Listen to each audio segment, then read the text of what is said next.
Әйелдің қырық жаны жоқ.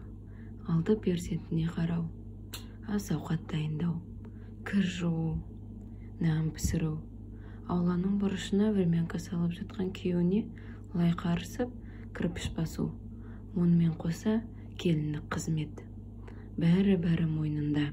Анда-санда күйеуіне дәрігерге қаралсам ба, белім шыдатпай тұр дегенде, өлмейсің, әйелдің 40 жаны бар деген жауап естейтін.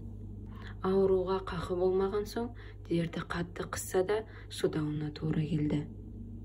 Ақыры төсек тартып жатып қалды. Ауыл дәрігері берген шөп дәріден еш көмек болмады. Одан облыстағы ауруханаға жатқызды.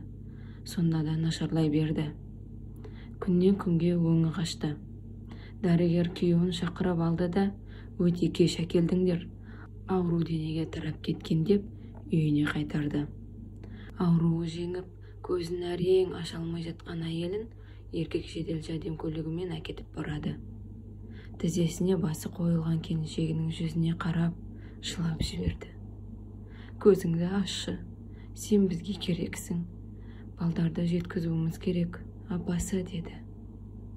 Барған сайын сағаты таусылып, емір шамы сөніп бара жатқан әйел көзін әрең ашып, күйеуінің күшті қолын әлсіз дірілдеген саусақтарының арасына алып, сәл ғана мұңлы жымиды. Әкесі, балдарды сізге, сізді Құдайға тапсырдым. Қыздарыма бір сөзді жақсылап жеткізіңіз, өздеріне қарасын. Оларға айтыңыз, әйелдің 40 жаны жоқ екен.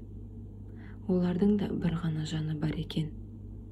Сол жанды абайлап сақтасын, өздеріне қамқор болсын. Әйтпесе, әйел сөзін аяқтай алмады. 40 жаны үйге жетуге бірнеше қадам қалғанда